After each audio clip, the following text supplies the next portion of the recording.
कैसे हैं दोस्तों। उम्मीद है आप सब ठीक ही होंगे। आप लोगों के जो सबसे ज्यादा प्रश्न आए, आज हम आपके प्रश्न ही ले रहे हैं, तो मोक्ष के ऊपर ही आए। देखिए, मोक्ष के ऊपर हम एक अलग वीडियो बना रहे हैं। थोड़ा डिफरेंट होगा, थोड़ा अलग होगा, कुछ ऐसा होगा जो अभी तक शायद आपने ना समझा हो, पर वो या तो कल शाम को आएगा या फिर परसों। ठीक है, तब तक हम आप लोगों के प्रश्न उत्तर ले लेते हैं। कुछ क्वेश्चंस रिपीटेटिव हो सकते हैं, एब्जॉर्ब कीजिएगा, आंसर हम सबके कॉमन दे देंगे। तो पहला क्वेश्चन है, मोक्ष के मार्ग दर्शन दीजिए, अपनी दुनिया में वापस ले चलिए। तो ये हम मोक्ष वाली सीरीज में कवर करेंगे। कुछ हिंट अभी दे देंगे, लेकिन उसमें हम बताएंगे आपको। हमें कुछ अधिक नहीं जानना है, बस हम ग्रस्तों को आगामी कल की लीला को कैसे लेना है और इस युग परिवर्तन के समय में हमें किस प्रकार से रहना है, ताकि हम अगले युग में प्रवेश कर सकें। अच्छा, अब एक अगला प्रश्न भी शायद ऐसा ही है। जैसे प्रोजेक्ट की ज़्यादा क्लियर होने लगेगा, लोगों के प्रश्न और भी ज़्यादा सब्जेक्ट सेंट्रिक हो जाएंगे, फिर लोग जो भी होगा उसकी करेंसी वगैरह चलेगी, फिर सीधा पॉइंट पर आते हैं। बट नेक्स्ट स्टेप ये लोगों को आध्यात्मिक कैसे बनाएगी। तो दोनों क्वेश्चंस को हम सबमर्ज कर रहे हैं यहाँ पे। देखिए, कोई भी जो लीला होती है वो उसके ना कुछ मेन उद्देश्य। दूसरा प्रश्न है, हमें कुछ अधिक नहीं जानना है, बस हम गृहस्थों को आगामी कल की लीला को कैसे लेना है और इस युग परिवर्तन के समय में हमें किस प्रकार से रहना है, ताकि हम अगले युग में प्रवेश कर सकें। कल की लीला देखो कई काम एक साथ करेगी। एक तो दुनिया में बैलेंस बना देगी, इकोसिस्टम बदल देगी। अभी जो आप धर्म को फॉलो नहीं कर पा रहे, उसके पीछे एक मेन कारण है इकोसिस्टम बेकार होना, इकोसिस्टम में परेशानी होना। तो वो इकोसिस्टम पूरा का पूरा बदल के रख देगी। अभी जैसे इकोसिस्टम अधर्म को फेवर कर रहा है, जो उस कल की लीला के बाद का इकोसिस्टम होगा वो धर्म को फेवर करेगा। तो आप लोगों के लिए एक तो धर्म फॉलो करना ज़्यादा बढ़िया हो जाएगा, ज़्यादा बेटर हो जाएगा। दूसरी बात इसके अंदर यह है कि निष्काम कर्म, धर्म कैसे फॉलो किया जाता है, कर्म से मोक्ष की तरफ कैसे जाते हैं, वो सब आप लाइव देख लोगे चलते चलते उस लीला को। तो उस लीला का बहुत बड़ा फर्क पड़ेगा। आप लोगों के लिए कई काम बहुत आसान हो जाएंगे, कई चीज़ों की प्रेरणा मिल जाएगी, बहुत सारी बातें। ठीक है, करेक्ट रहिए, चीज़ों को देखिए कैसे क्या होता है, कैसे क्या नहीं होता। फिर आपको प्रकृति का क्या रोल है, परब्रह्म का क्या रोल है, आपको ये सारे रोल भी समझना बहुत ज़रूरी है। ईश्वर ही होता है, इंसान के हाथ में कर्म है, उनके फल नहीं है। बहुत सारी बातें होती हैं, बहुत सारी। निष्काम कर्म कैसे होता है, बोलना आसान है, उसे फॉलो करना बहुत मुश्किल है। फिर गीता दोबारा से पढ़ने की ज़रूरत है। सतयुग में गीता नहीं थी, ठीक है, दुनिया उसी विधान से चल रही थी, पर गीता तो नहीं थी। राम के युग में गीता तब भी थी, पर उसकी शिक्षा अलग थी। कृष्ण के युग में वो किसी और तरीके से निकले। तो कल युग में भी कुछ नियम बदलेंगे, वो हम आपको बताएंगे क्या। दूसरा प्रश्न कुछ ऐसा ही है कि प्रोजेक्ट के ज़्यादा क्लियर होने लगेगा, लोगों के प्रश्न कुछ सेंट्रिक हो जाएंगे, पर इस सब से एक ही करेंसी आ जाएगी। पर इस सब से लोग आध्यात्मिक कैसे बनाएंगे, उत्तर मैं पहले दे चुका हूँ, दोबारा कुछ बातें रिपीट कर देता हूँ। जब सारे कंट्रोलिंग सिस्टम, सारे कंट्रोलिंग मैकेनिज्म एक आदमी के हाथों में चले जाएंगे, जिसके पास अथॉरिटी है, वो जो भी नॉबल पर्सन हैं उन्हें ही काम डेलीगेट होगा, वही चीज़ें संभालेंगे। तो लोग धर्म फॉलो करने को या तो स्वेच्छा से या बंधन से कैसे भी बाध्य हो जाएंगे।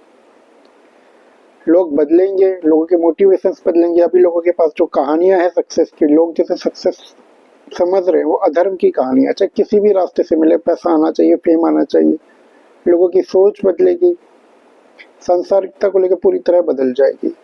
तो उन सब चीज़ों का फर्क पड़ेगा। आप ये समझ लीजिए, जो स्वेच्छा से होना चाहते हैं, जिन्हें मोटिवेशन चाहिए उन्हें मोटिवेशन मिल जाएगा। जो स्वेच्छा से नहीं होंगे उनके लिए बाई फोर्स वो सिस्टम काम करेगा। नेक्स्ट प्रश्न है, मोक्ष मुक्ति का मार्ग इसी संसार से होकर जाता है, तो इन्हें अलग अलग करेंगे तो भी गोल अचीव करना आसान नहीं होगा। अच्छा, इस सारे उसने सारे प्रश्न पोस्ट से उठा लिए। पहले हमारा सुझाव है कि इंटीग्रेटेड होलिस्टिक अप्रोच लीजिए। चलिए बता देते हैं, जैसे आगे वैसे सही। देखिए, जो संसार में आदमी जी रहा है उसके कुछ मोह बाकी हैं, उसके कुछ कर्म बाकी हैं। जो मोक्ष के ऊपर वीडियो आएगा उसमें हम आपको सारी चीजें बताएंगे। ये प्रक्रिया दर प्रक्रिया होता क्या है, निकलना कैसे है, अलग कैसे होना है। पर कुछ लोग ऐसे होते हैं जिन्हें वैराग उत्पन्न हो चुका होता है, जो इन कर्मों के खेल से पूरी तरह फ्री हो चुके होते हैं। तो उन लोगों के लिए प्रक्रिया कुछ अलग रह सकती है, हम ये नहीं करेंगे पूरी तरह अलग, लेकिन जिन्हें वैराग हो चुका है और जिन्हें कुछ मोह है, दोनों में अंतर है, बताएंगे। इसके लिए एक अलग वीडियो बना रहे हैं, उसमें बताएंगे। बुद्धिस्ट अपोज क्यों करेंगे? जैसे कॉमन करेंसी होगी, क्या लैंग्वेज भी होगा? लैंग्वेज जाने दो, लैंग्वेज कॉमन होना आसान काम नहीं है, लोगों की संस्कृतियां जुड़ी होती हैं, उससे बहुत सारे फैक्टर्स होते हैं। बुद्धिस्ट अपोज क्यों करेंगे?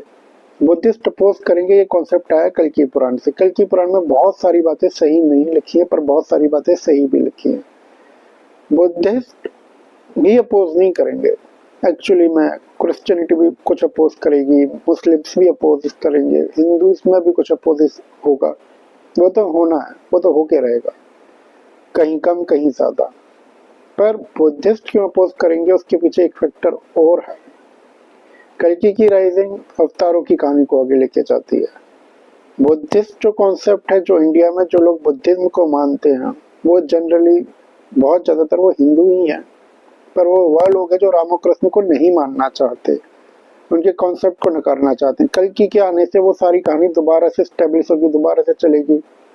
तो नेचुरल सी बात है कि बुद्धिस्ट कम्युनिटी उस चीज का अपोज करेगी। अब वो किस हद तक कर पाएगी, किस हद तक नहीं कर पाएगी, क्योंकि कल्कि ना बहुत डिप्लोमेटिक पर्सन है, बहुत ज्यादा डिप्लोमेटिक।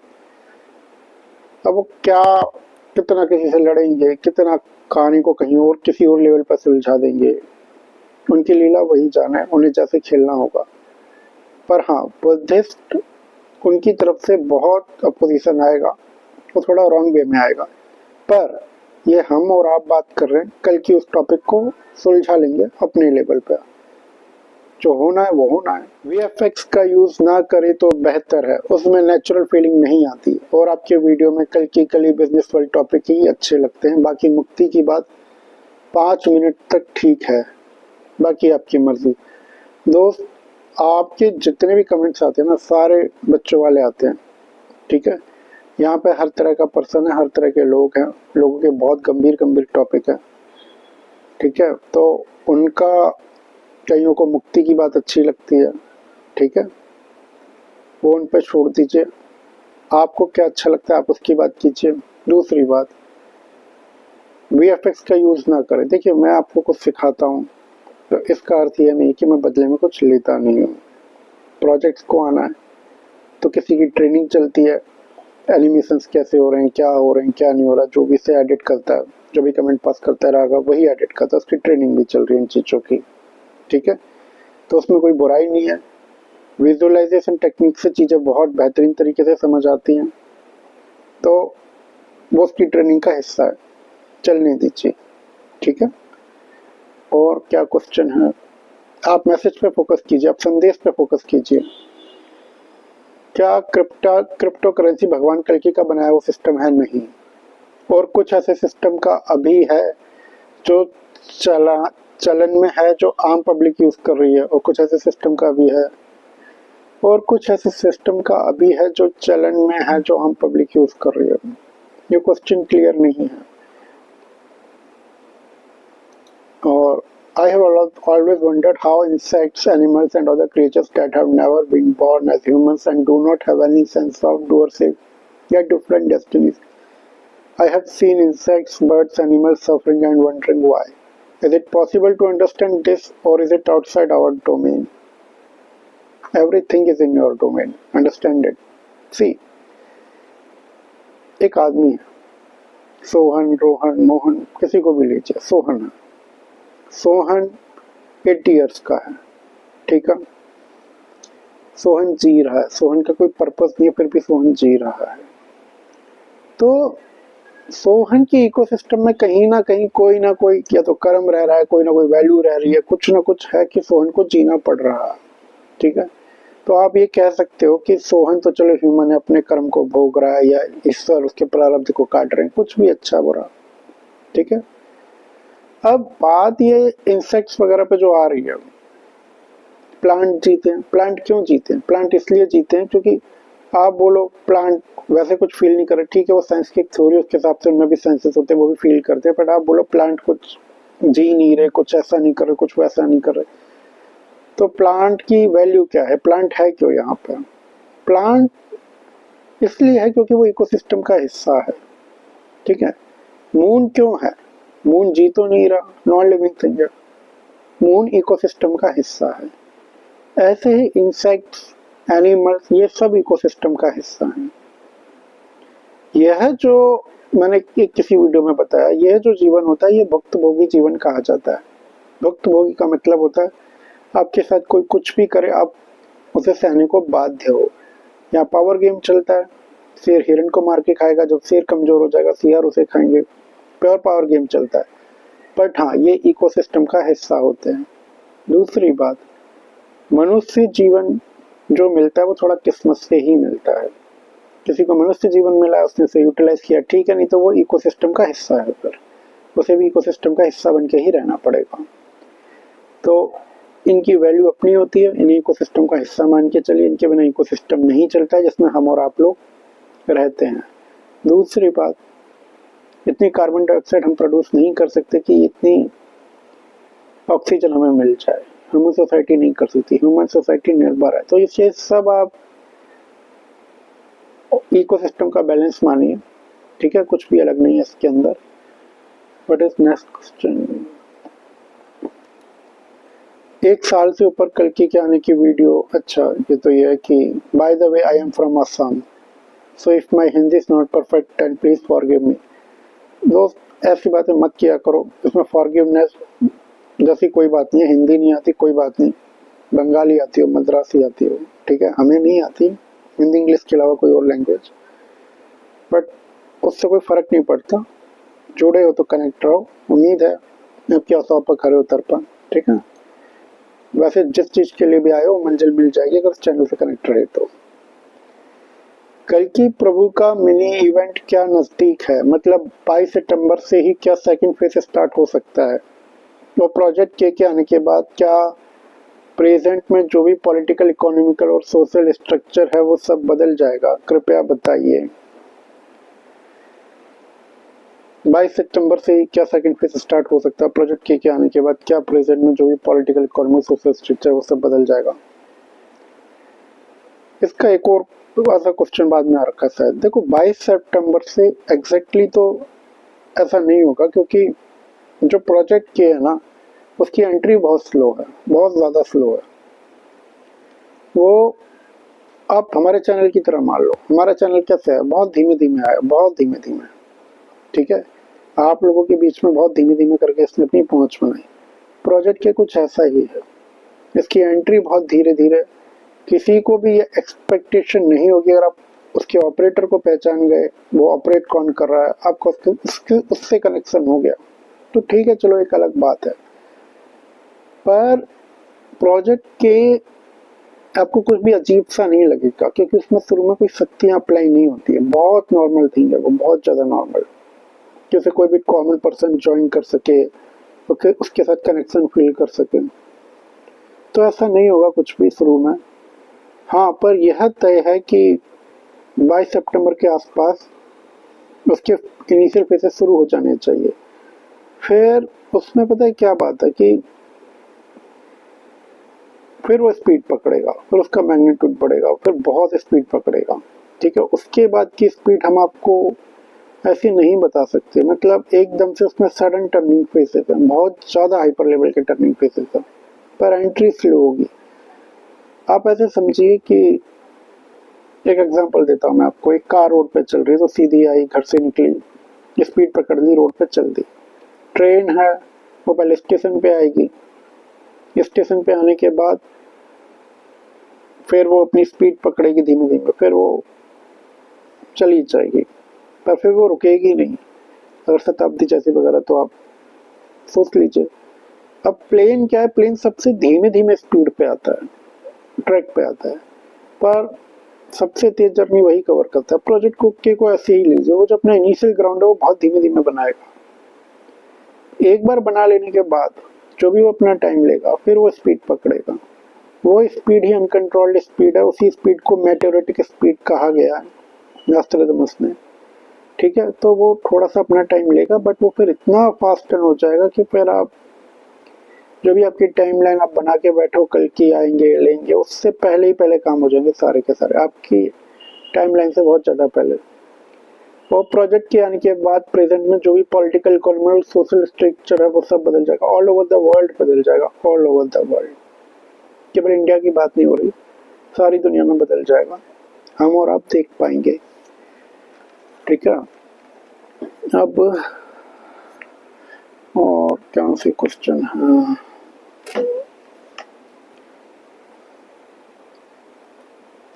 कहते हैं कि अपनी इच्छा का हो तो बहुत अच्छा, लेकिन ईश्वर की इच्छा का हो तो सबसे अच्छा। भक्त हृदय हमेशा अपनी ईश्वर की इच्छा में अपनी इच्छा मिला देता है। ईश्वर की कई बातें मनुष्य के लिए ब्रह्मवाक्य हो जाती है। फिर श्री कल्कि की मनुष्य चेतना पर ब्रह्म की बात अक्षरशः क्यों नहीं मानती? अच्छा, ऐसा एक कोई प्रश्न आया है, वो सत्यगाथा वालों से लिंक करके पूछा उन्होंने, अगर मुझे मिल जाता। हाँ, ये रहा नेक्स्ट क्वेश्चन, वो भी ऐसा ही है। हरे कृष्ण, राधे राधे, राधे राधे भाई। जिन महापुरुष की बात सत्यगाथा चैनल पर बोला जा रहा है, क्या उन महापुरुष के शरीर अभी तक पूरी तरह से परब्रह्म ने अपने कंट्रोल में ले लिया है?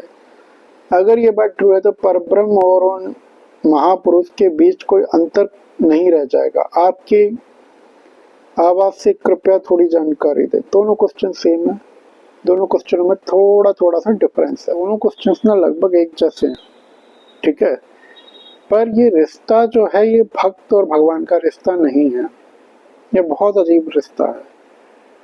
आपको लग रहा है कि थोड़ा कॉम्प्लिकेटेड है समझाना, पर कोशिश करते हैं। भक्त एक एक्सटर्नल एंटिटी होती है।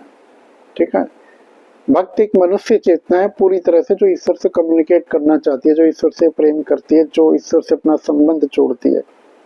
पर भक्त एक मनुष्य चेतना है, वो अपने प्रारब्ध से पैदा होता है, उसका प्रारब्ध उसे भक्त बनाता है, उसका भाग्य लिखता है। कल्कि के केस में यह जो शरीर है, हाँ मैं आपको एक बात और बताता हूँ, सत्यगाथा चैनल मैंने सुना है, वो भी भक्त शब्द यूज करते हैं, महापुरुष शब्द भी यूज करते हैं। कुछ हद तक वो चीज सही है, पर वो मैंने पूरा तो नहीं सुना है, पर मैंने कुछ वीडियोस देखे हैं। पर उसके बाद जो बात बोलते हैं कि वो जो रिश्ता उन दोनों के बीच का है वो अपने आप में ही एक अलग है, उन दोनों के बीच में एक लीला सी चल रही है। तो वो जो रिश्ता है वो भक्त और भगवान का रिश्ता नहीं है। इस केस में जो मनुष्य शरीर है उसे ईश्वर ने क्रिएट किया है ताकि वो उसे ग्रहण कर सके, उसकी डिजाइनिंग की है, उसकी सारी कहानी लिखी है, लीला लिखी है।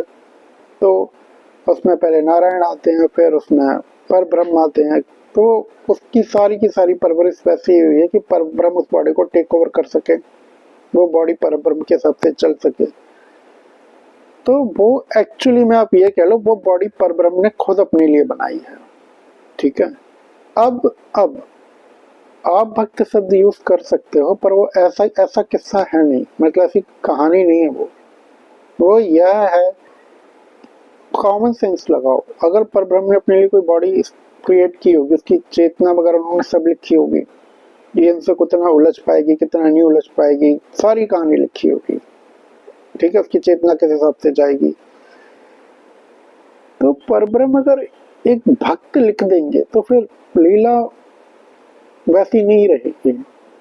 पर ब्रह्म ने जो लिखा है कहानी को उस एंगल से लिखा है कि वो जो मनुष्य चेतना है उसके साथ उनकी मित्रता भी है, पर ब्रह्म प्रकृति उनके गुरु भी हैं, पर ब्रह्म प्रकृति उनके माता पिता भी हैं, पर ब्रह्म प्रकृति उनके प्रोटेक्टर भी हैं, ट्रेड सब कुछ है, दोस्त भी वही है। ठीक है, तो वो रिश्ता उससे कहीं ऊपर है। कल्कि को ये ऑथोरिटी मिली हुई है उन्हीं की तरफ से, कितनी बात करनी है कितनी नहीं। आप ये ना सोचो कि जिस शरीर को एक पत्ता उनके बिना नहीं हिलता, जिस शरीर को उन्होंने ग्रहण किया वो उनकी इच्छा के बिना पर ब्रह्म के खिलाफ चला जाएगा या पर ब्रह्म से उलझ लेगा, लड़ लेगा, नहीं। यह जो लीला चल रही है आपके दिमाग में अभी तक कल्कि कली चल रहा होगा, नहीं, उस जगह से ध्यान हटा दो कली की तरफ से। कली कुछ नहीं है, जैसे जैसे कल्कि के कदम बढ़ते जाएंगे कली डूबता चला जाएगा, कली खत्म नहीं हो जाएगा, निबट ही जाएगा। कली की कोई वैल्यू नहीं है। यह जो लीला चली है इन दोनों के बीच में, इसी की सारी घटना घूमेगी, इसी का सारा खेल आएगा सामने, इसी में सारी दुनिया घूम जाएगी। यह जो लीला है ये लिखी ऐसे गई है कि मनुष्य को बुद्धि मिलती रहे, मनुष्य की चेतना डेवलप हो पाए, मनुष्य चीजों को सोच पाए, समझ पाए। एक लाइन में अगर मनुष्य को सिखाना है तो क्या सिखाना है कि हर चीज का कर्ता मैं ही हूं, मतलब ईश्वर ही है, मनुष्य कुछ भी नहीं है।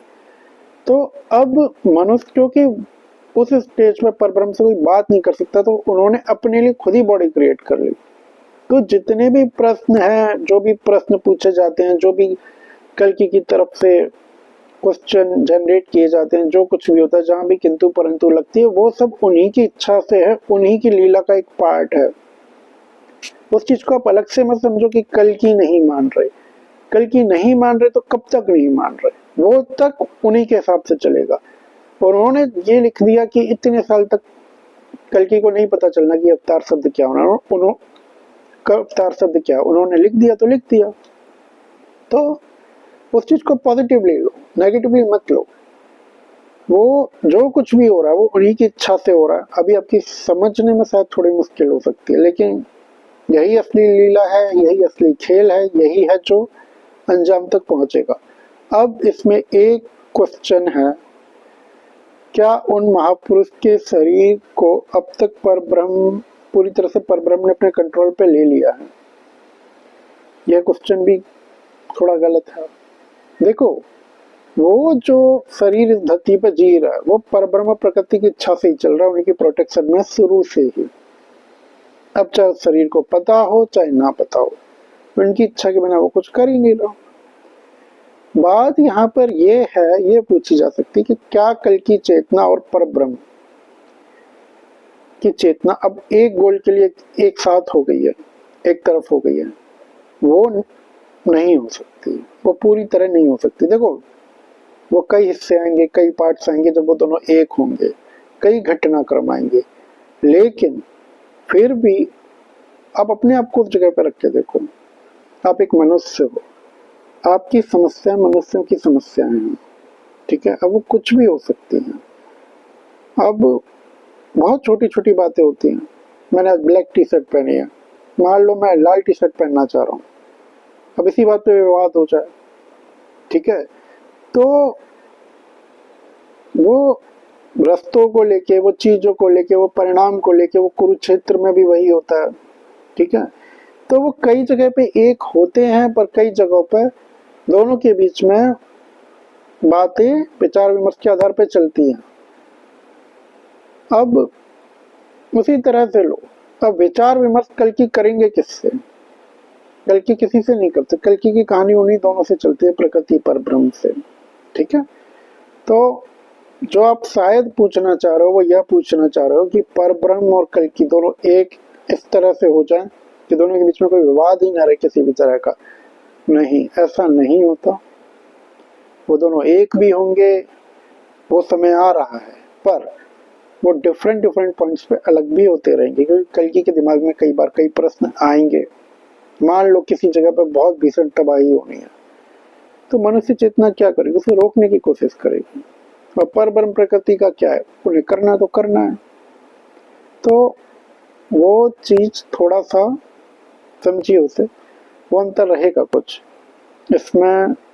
और कोई बात है जो रह रही है, ईश्वर की कई बातें मनुष्य के लिए ब्रह्म वाक्य हो जाती है। यही तो बात है, ईश्वर की कई बातें मनुष्य के लिए ब्रह्म वाक्य हो जाती है। जो कल्कि की चेतना है वो पर ब्रह्म का ही खेल है, वो पर ब्रह्म की ही डेवलप की हुई है, पर ब्रह्म और प्रकृति की।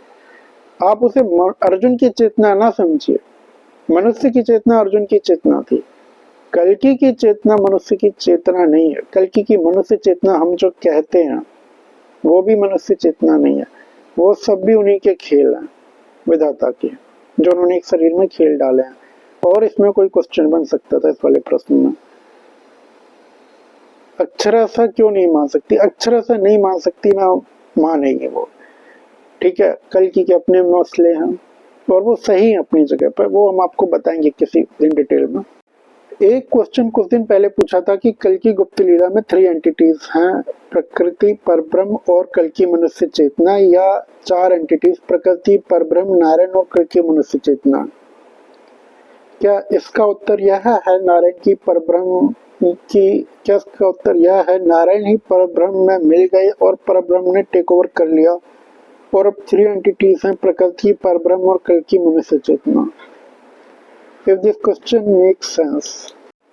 देखो उत्तर तो मैं दे देता हूँ, बस समझ आपके समझ में अपने अपने विवेक से ही आएगा।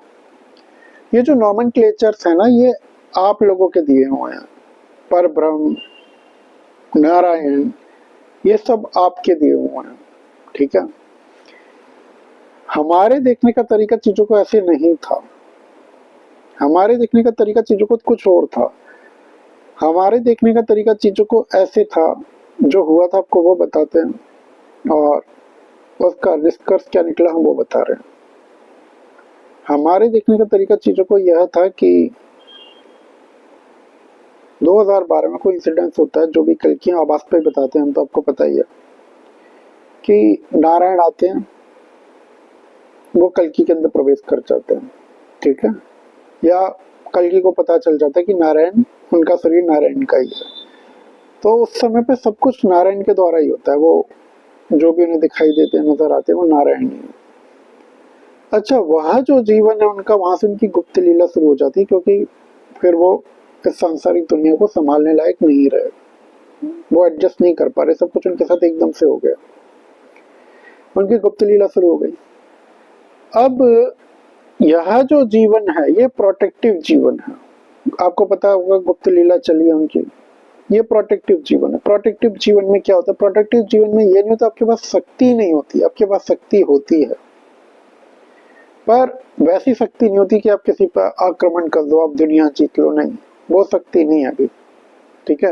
वो शक्ति है भी तो भी कली की माया कुछ ज्यादा स्ट्रांग है, वो रोके रखी हुई है किसी तरीके से, ठीक है, उन चीजों को।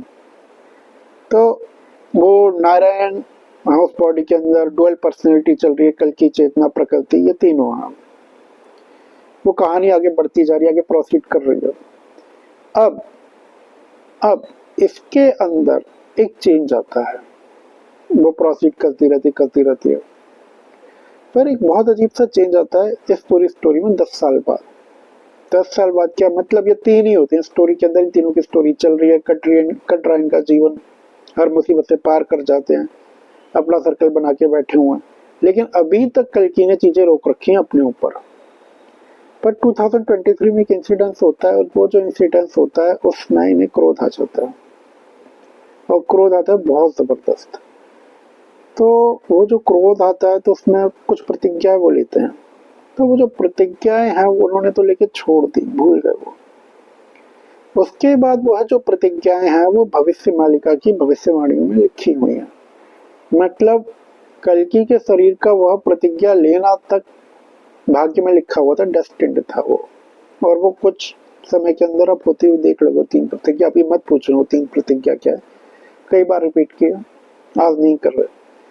अब यहाँ पे वो जो शरीर है, तो पहले तो नारायण आए, पर यहाँ पे जो शरीर है ना, अब इसे पता चल जाता है ये कुछ एनर्जी लेवल पे ऐसा चेंज हो चुका है उसके अंदर कि अब वो संभालना संभव नहीं है, वो अपने आप को गुप्त भी नहीं रख पाएंगे, उन्हें प्रोसीड करना ही पड़ेगा। मामले बहुत ज्यादा हाइपर हो चुके हैं, क्योंकि देखो कल कृष्ण जब कर्म कर रहे थे तो कृष्ण तब भी एक्ट कर रहे थे, कल्कि जब कर्म कर रहे हैं तो कल्कि एक्ट ही नहीं कर रहे।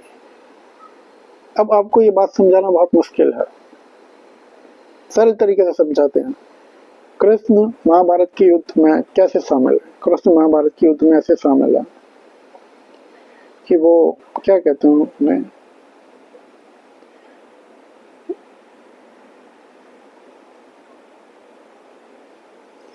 जो घोड़ा चलाते हैं क्या कहते हैं, सारथी, हाँ, कृष्ण सारथी बन जाते हैं ना।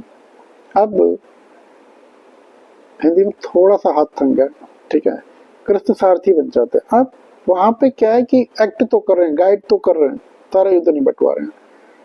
कल्कि के केस में कहानी ऐसी नहीं चल रही, वो जो परब्रह्म वाला मैटर होता है, कल्कि के केस में कहानी ऐसी नहीं चल रही। कल्कि के केस में क्या हो रहा है, कल्कि ने प्रतिज्ञा ली, प्रतिज्ञा करके छोड़ दी, कल्कि शांति से बैठ गए। कल्कि को समझ में आ गया प्रतिज्ञा पूरी हो जाएगी पर मुझे करनी नहीं है, ठीक है, वो बैठ गए। लेकिन प्रकृति के लेवल पे चीजें देश में, दुनिया भर में, समाज में, हर जगह इस तरह से घूमने लग गई उनके आसपास की हर चीज खुद ही होने लग गई। अब यह नारायण की शक्ति नहीं है, यह नारायण के एक्ट नहीं है, ये परब्रह्म के एक्ट थे। ठीक है, कि तुम्हें कुछ भी नहीं करना, वो चीजें अपने आप ही होती जा रही हैं, अपने आप ही होती जा रही हैं। ये परब्रह्म के एक्ट से परब्रह्म की शक्ति थी। तो अब वो जो नारायण थे, अब आप समझते हो नारायण को अलग, परब्रह्म को अलग। नारायण हुए, महादेव हुए, ब्रह्मा हुए, ये परब्रह्म की अलग अलग फोर्सेस हैं, जिन्हें हम मनुष्य एनर्जी का नाम देके अलग अलग तरीके से समझते हैं। क्रिएटिव फोर्स हुई तो हम ब्रह्मा कह देते हैं, पालने वाली हुई तो हम विष्णु कह देते हैं, डिस्ट्रक्टिव हुई तो हम शिव कह देते हैं। है ये परब्रह्म की फोर्स है। नारायण ने एक तरह से कल्कि की बॉडी को, वो जो भी फोर्स थी, उसने इस तरीके से डिजाइन कर दिया कि वो परब्रह्म की एनर्जी को हैंडल कर सके। तो नारायण ही परब्रह्म हो गए। ठीक है, जो नारायण की फोर्स थी वही परब्रह्म में बदल गई। लेकिन ये तो मैं आपको एक्सपीरियंस बता रहा हूँ, जो भी मैंने चेक किया, कैच किया। अब कुछ लोग कहते हैं कि वो नारायण के अंदर परब्रह्म आए हैं, कुछ लोग कुछ कहते हैं वो नारायण और शिव का मिलन है। वो आप लोगों का नोमेनक्लेचर, आप लोग जानो क्या है। रियलिटी में इतना ही हुआ है कि पहले एक बहुत बड़ी फोर्स आती है, वो इतनी बड़ी प्रोटेक्टिव फोर्स है कि अगर कल की कहीं परेशान हो और किसी की वजह से परेशान हो, उनके मुंह उनसे कोई वर्ड्स निकल गया तो वो वर्ड्स पूरे होके रहते थे, वो आदमी डिस्ट्रॉय हो जाता था। लेकिन उससे भी ऊपर जो फोर्स है वो है परब्रह्म की। वो फोर्स वर्ड्स में आपको बताना बहुत मुश्किल है। मतलब आप ये समझ लो कि इस धरती पे कहीं कोई घर होगा, किसी घर में एक कोना होगा, उस कोने में कोई एक आदमी इस तरह से चीजें डिजाइन कर रहा होगा ना कि वो सारी दुनिया की कहानी बैठा बैठा लिख रहा होगा। तो ठीक है, वो अब वो नारायण पहुंचे वहां पे, वो नारायण का शरीर है, या आप जानो। हम तो स्टोरी में दो एंटिटीज लेके चलते हैं। शुरुआती फेस में नारायण, प्रकृति और कल की चेतना। उसके बाद वाले फेस में परब्रह्म, प्रकृति और कल की चेतना। तो वो नारायण परब्रह्म में विलीन हुए, नारायण कल की चेतना में विलीन हो गए। पर उसके बाद वाले वो आप अपने विवेक पर सोचो। ठीक है, जितनी हमारे अंदर बुद्धि हमने बता दिया। पर कल्कि जी सामने क्यों नहीं आना चाहते? क्या अभी और अवेकनिंग होनी बाकी है पूरी दुनिया में? हम बहुत वेट कर रहे हैं। ऐसा नहीं है सामने नहीं आना चाहते, हो सकता है कहीं सामने आ भी गए हो, क्योंकि प्रकटीकरण का टाइम चल रहा है। ठीक है, अब मुझे नहीं पता कहाँ पे, मैं तो बस आवाज पे बता रहा हूँ, पर मुझे लगता है कहीं ना कहीं शायद सामने आ ही गए होंगे। और क्या अभी और अवेकनिंग होनी बाकी है पूरी दुनिया में? हाँ, ये तो होनी है। मतलब अभी बहुत सिचुएशन ट्रबलसम होंगी, अभी बहुत विकट स्थितियां आनी है, कल के सामने आ जाएंगे, पर अभी प्रॉब्लम्स नहीं सुधारेंगे वो जब तक वैसी परिस्थिति नहीं हो जाएगी कि कल की के ऊपर इस तरह से आ जाए कि अगर वो सॉल्यूशन निकाले तो फिर इस पर कोई क्वेश्चन नहीं उठाएगा, वो तभी इंटरफेयर करेंगे, उससे पहले वो करेंगे नहीं। टाइम चल रहा है उनका। हाँ, वो अपना ग्राउंड बना रहे होंगे। देखो, आप तैयार हो फेस करने के लिए, आप जैसे 1000 लोग होंगे, 4000 लोग और होंगे। अभी दुनिया एकदम से कल्कि को झेलने को तैयार नहीं है, तो कल्कि क्या करेंगे? पहले अपने कर्मों को यूज करेंगे अपने लिए ग्राउंड बनाने में। ठीक है, जैसे जैसे वो ग्राउंड बनाते जाएंगे वैसे वैसे उनका प्रकटीकरण होता जाएगा, और वो मेरे ख्याल से वो टाइम चल रहा है।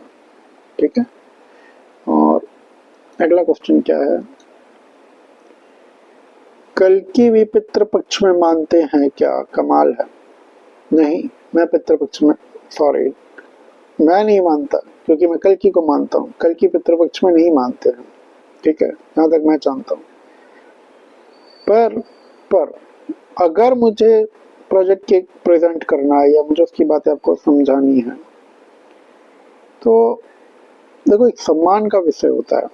हमारे माता पिता मानते हैं तो फिर एक तो वो सम्मान का विषय हो जाता है। दूसरी बात, मेरे पेरेंट्स जो हैं वो गया जा रहे हैं। ठीक है, वो गया जा रहे हैं तो मेरे ऊपर कुछ लोड पड़ जाएगा क्या एक्स्ट्रा? तो मैं ये चाहता हूँ कि जो नई चीज है, जो भी मुझे प्रोजेक्ट के का आभास होता है कल की एनर्जी वगैरह से, वो मैं 22 तारीख से ही प्रेजेंट करूँ आप लोगों के सामने, बस ये बात है और कोई बात नहीं है। ठीक है, बाकी मान्यता यहाँ जिस संस्कृति में रह रहे हो उसका अपमान भी नहीं करना चाहिए। ठीक है, और नेक्स्ट क्वेश्चन है, इतनी मजबूरी थी क्योंकि अगर ये चैनल नहीं बनता तब भी कल्कि को कौन रोक सकता है? क्यों इतनी मजबूरी थी? क्योंकि अगर ये चैनल नहीं बनता तब भी कल्कि को कौन रोक सकता है? प्रकृति परब्रह्म क्यों चाहते थे ऐसा? क्योंकि मैंने ये नोटिस किया है आपको सच में सब्सक्राइबर बढ़ाने में दिलचस्पी नहीं। क्या प्रकृति परब्रह्म अच्छे लोगों को इकट्ठा करना चाहते थे जो प्रोजेक्ट के में सहयोगी बन सके और फेज 1 जब आएगा तो कल्कि ओपन में आएंगे या सिर्फ कर्म ही ओपन में आएंगे? इस पर प्रकाश डालिए। देखो, क्वेश्चन तो इंटरेस्टिंग है, जो उत्तर दिए देते हैं आपको। जब कल्कि लीला शुरू होगी, फुल फ्लैच पे में आएगी, अपने फुल फॉर्म में आएगी, रंग में आएगी, असली रंग में आएगी, जब ये कुरुक्षेत्र चल रहा होगा, पॉलिटिकल सोशल कॉर्पोरेट मैटर सारे के सारे चल रहे होंगे, तो पता है उस समय पर वो सारा खेल एक ही मनुष्य को पता होगा, कल्कि को। तो उनके ऊपर ना एक बहुत बड़ा प्रेशर होगा। वो प्रेशर ये होगा कि एक लाइन में चीजें पास कर देने का, एक्सप्लेनेशन ना देने का। वो किसी भी चीज को एक्सप्लेन नहीं करेंगे उस समय पे, वो बस चीजें फाइनल करेंगे, करते जाएंगे। अब उस समय पे जो लोग हैं उनके, जो उन पे विश्वास करते हैं, उनका विश्वास उन पे होना बहुत जरूरी है। ठीक है, कि वो किसी भ्रम में ना फंसे, किसी व्यवधान में ना फंसे। For example, just for example, मैं अंबानी अडानी की बुराई कर रहा हूँ, मैं उस जगह पर वो अडानी अंबानी से डील करने बैठ जाऊं, तो पब्लिक को बुरा लगेगा। पब्लिक को ये लगेगा कि ये आदमी भी बिक गया, दूसरों की तरह से निकला, मैं भूल गया। पब्लिक को यह समझना जरूरी है कि ये सब एक खेल है। कल की पब्लिक के अलावा किसी के लिए भी बाउंडेड नहीं है। ठीक है, बहुत सारी ऐसी बातें हैं, वो हुआ तो ऐसा क्यों हुआ, उसके पीछे क्या गलत है, क्या सही है, क्या नहीं होना चाहिए, वो हमारे हिसाब से नहीं सोच रहे, वो हमारे हिसाब से सोचेंगे नहीं। उन्होंने उस पोजीशन पर उन्हें जो डिसीजन लेना होगा वो ले लेंगे। तो उस समय पे क्या है ना, पब्लिक के अंदर भ्रम की स्थिति बन सकती थी। तो मुझे लगता है कल्कि को पहले ग्राउंड बनाने की जरूरत पड़ेगी, होगी, 100% पड़ेगी। वो पहले अपना आधार बनाएंगे, उस आधार से चीजें शुरू करेंगे, उस आधार से बात रखेंगे। वही आभास मुझे हुए, मैंने चैनल रख दिया। ठीक है, दूसरी बात ये तो चलो मैंने अपनी सोच बता दी। अगर मैं प्रकृति और परब्रह्म की तरफ से इसी बात को सोचता हूँ तो हाँ, ये सच है कि वो लोग चाहते होंगे, 100% चाहते होंगे कि पहले कुछ लोगों को पता चल जाए बात, क्योंकि फिर वो एक बार जर्नी शुरू हो गई तो वो अलग से तो वो बैठेंगे नहीं ज्ञान देने के लिए। फिर लोग मिस इंटरप्रेट करें चीजों को, सही इंटरप्रेट करें। तो बस हमें तो आभास हुआ, हमने बना दिया उस बात के ऊपर। अब इसमें एक और है कि क्या जब प्रोजेक्ट के का फेज 1 आ जाएगा तब कल्कि ओपन में आएंगे या सिर्फ कर्म ही ओपन में आएंगे? नहीं, ऐसा नहीं है। एक्चुअली में वो जो कर्म और शक्ति है वो कल्कि को खुद ही ओपन में ले आएंगे। कल्कि अपने आप को नहीं छुपा सकते। आप ऐसे समझिए, आपने आपके घर में कोई काम है, ऑफिस में कोई काम, आपने किसी को डेलीगेट कर दिया, लेकिन कल्कि के जो काम है कल्कि डेलीगेट नहीं कर सकते, वो उन्हें खुद ही हैंडल करने पड़ेंगे। जब वो हैंडल करेंगे तो जिन्हें कल्कि नाम भी नहीं पता ना, ऑल ओवर द वर्ल्ड पता चल जाएगा कि ये कौन है। सारी भविष्यवाणी खुल जाएगी, अपनी पहचान नहीं छुपा पाएंगे। बस कर्मों को वो शायद पहले इसलिए रख रहे हैं क्योंकि वो कर्मों को अगर पहले रखेंगे तो इससे उनकी पर्सनल आइडेंटिटी उतने दिन तक छुपी रहेगी, बस और बस, इसके अलावा कोई कारण नहीं है। ठीक है, बट वो कर्म रखते ही आ जाएगी तो उन्हें भी प्लान करने का मामला मिल जाएगा कि आने वाली चीजों को कैसे हैंडल करना है, पब्लिक को कैसे हैंडल करना है। भविष्य मलिका की कौन सी बातें सच जाएंगी और कौन सी बातों पे फेक इंफॉर्मेशन दी जा रही है, और भारत पे जब अटैक होगा, पहले एक क्वेश्चन पकड़ते हैं, भविष्य मलिका की कौन सी बातें सच जाएंगी और कौन सी बातों पे फेक इंफॉर्मेशन दी जा रही है? भविष्य मलिका में आप किसी भी चीज पर ट्रस्ट मत करो, किसी भी चीज पर ट्रस्ट मत करो। देखो सुनो मेरी बात को, पुराण हुए, शास्त्र हुए, ये सब किस पे चलते हैं? ये चलते हैं, पहले चलते थे श्रुति पे, मतलब किसी ने बोला, किसी ने सुना, फिर राइटिंग आई, किसी ने लिखा, किसी ने उसे पढ़ा। तो इसमें ना बोलने वाले ने, जिसने समझा चीजों को, उसने किस इंटेंशन से समझा, उसकी समझ क्या थी, वो क्या समझाना चाहता था, ये सारे प्रश्न बहुत जरूरी हो जाते हैं। ऐसे ही जिसने सुना, उसकी इंटेंशन क्या थी सुनने की, वो समझना क्या चाह रहा था, उसकी क्षमता क्या थी, ये सब उस पर निर्भर कर जाता है। तो अब आप यहाँ पे एक बात अच्छी तरह समझो, मैथ में तो 2+2 4 ही होते हैं, 4 ही रहेंगे। लेकिन अब चाहे समझने वाले की समझ अच्छी हो, चाहे बुरी हो, चाहे सही हो, गलत हो, कुछ भी हो, पर शास्त्र के साथ ऐसा नहीं होता। शास्त्र के साथ क्या है, जो जो सुन रहा है उस ज्ञान को ग्रहण कर रहा है, जो उस ज्ञान को दे रहा है, और फिर वो देने वाला किसको दे रहा है, सबकी नियत मैटर करती है। वो किस एंगल से दे रहा है, क्या समझाना चाह रहा है, क्या बोलना चाह रहा है, ये सब चीजें मैटर करती हैं।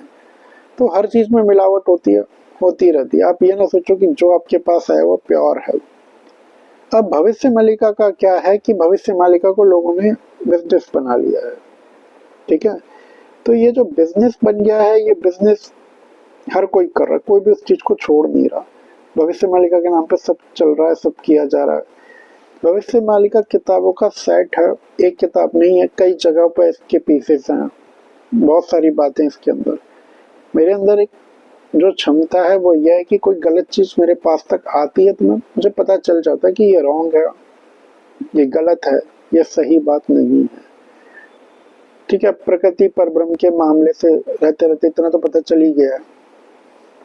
अब तो केवल एक चैनल मेरे पास सत्य आया है, वो है सत्य गाथा, और उनके भाई का मलिका अमृत, जो मैंने थोड़ा बहुत सुना, पर सत्य गाथा ही है जो सही आया है। उसके अलावा कोई चैनल मेरे पास आज तक सही आया नहीं है। सबके मोटिव उस पर बिजनेस करने के, धंधे करने के। मैं ये नहीं कह रहा कि सत्य गाथा नहीं कमा रहे होंगे, उसमें कोई बुराई नहीं है। आप सही तरीके से कमाओ, सब ठीक है, सब अच्छा है, सब बढ़िया है, पर ज्ञान भी सही दो। अब तो मैं भविष्य मालिका पे ट्रस्ट नहीं करता, बिल्कुल भी नहीं करता। जो भी उसे दे रहा है उसमें कुछ विश्वास के लायक नहीं है। पर जो जितना ये पता चल जाता है कि कौन सच बोल रहा है, कौन झूठ बोल रहा है, तो जो हाँ मुझे पता चल गया ये आदमी झूठ बोल रहा है, फिर उसे बाकी सुनना ही क्या, उसकी बातें हम नहीं सुनते। पर भविष्य मालिका जो मैंने सत्य गाथा वालों की सुनी है, उस भविष्य मालिका में 2-3 बातें बहुत डीप है, बहुत गहरी है। पहली जो बात है वो है गुप्त लीला वाली, कल की, और जो उनके अंदर जो भी ईश्वर है वो हो, ठीक है। और उससे रिलेटेड सारी की सारी बातें, जैसे वो कहते हैं कि जगन्नाथ जी धाम छोड़ देंगे, ईश्वर हर मठ छोड़ देंगे, हर धाम छोड़ देंगे, सब एक मानव शरीर में चले जाएंगे, वो सब सत्य है। वो जो कहते हैं कि गुप्त लीला होगी, किसी को भी पता नहीं चलेगा, उसके बाद वो प्रकट लीला रचेंगे, वो सब भी सच है। जो वो बताते हैं कि मानव शरीर में और ईश्वर में एक रिश्ता सा रहेगा, वो सब सच है। अब वो जो एक भविष्यवाणी है, बाकी देखो जितना मैंने सुना है ना, उस चैनल की कुछ ना कुछ भविष्यवाणी इतनी डीप होती है कि आपको फर्स्ट टर्म में चीजें समझ में नहीं आएंगी, आपको लगेगा कुछ और बोला जा रहा है। पर अगर उनकी गहराई में जाओगे तो वो जनरली हमें पता चल जाता है कि वो चैनल सच बोल रहा है। बस उस समय वो चीजें समझ में नहीं आ रही होती। हाँ, कुछ बातें टेक्निकली इधर उधर हो सकती है, शायद उन्होंने एज कल्कि की 48 बता रखी है, उतनी नहीं पहुंचेगी, उतने में तो सारी दुनिया ले चुके होंगे अपने कंट्रोल में।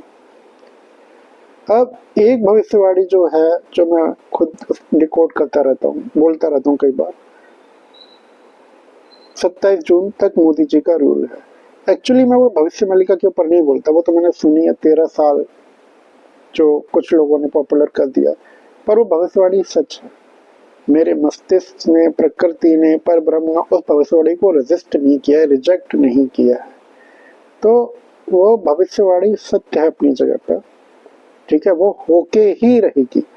और ऐसा कुछ नहीं है कि बात वहां तक खिंचेगी, 27 जून तक बात वहां तक नहीं खिंचेगी। मामला उससे भी पहले निबट सकता है, ठीक है, वो बस कल्कि के आने की देर है, फिर सारे भारत को पता चल जाएगा पावर किसके हाथ में जा रही है। उसे बस सिलेक्टिव मोड पे ही सुनिए, सुनना है तो सत्य गाथा सुन लीजिए, उसके अलावा हर चैनल हटा दीजिए भविष्य मालिका के केस में। थोड़ा बोर बोलते हैं वो, मैं जानता हूँ, वो झेलना मुश्किल हो जाता है। अब जिन्हें इंटरेस्ट है वो झेल भी लेंगे, तो बस उसी पे रहिए, उसे ही देखिए। थोड़ा कंफ्यूज हो गया हूँ, कल्कि जी का फेस रिवील अगस्त 2026 तक होगा या फिर परब्रह्म और प्रकृति इससे पहले ही फेस रिवील करवा देंगे। कुछ स्पेलिंग मिस्टेक हो गई है तो मैं अपोलॉजीज।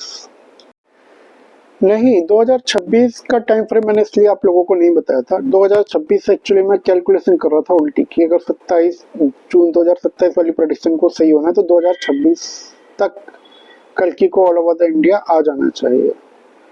एक्चुअली कल्कि उससे बहुत पहले आ जाएंगे, बहुत ज़्यादा पहले। 2026 तक तो सारी कहानी पलट चुकी होगी इंडियन पॉलिटिक्स कॉर्पोरेट सेक्टर में, ऑल ओवर द वर्ल्ड खेल दिखने शुरू हो चुके होंगे, बहुत पहले ही रिवील हो जाएगा सब कुछ, उतनी दूर कुछ नहीं जाएगा। देखिए कभी भी ना, किसी भी पल कुछ भी हो सकता है। आज किसी को इंट्यूशन आई है कि 1 या 6 जनवरी को कल की राष्ट्रपति से मिल रहे हैं या फिर भारत उन्हें अपना सुप्रीम मान रहा है, और उन्हें जनरली गलत इंट्यूशंस नहीं आती, सही आती है, तो उतनी लंबी कहानी नहीं जाएगी। कभी भी कुछ भी पलटेगा, आप लोगों को लग रहा है देरी है, नहीं उतनी देरी नहीं है, सब कुछ विद टाइम चल रहा है और बहुत जल्दी होगा, आपकी उम्मीद से बहुत ज़्यादा जल्दी हो जाएगा। ठीक है, और क्या क्वेश्चन है?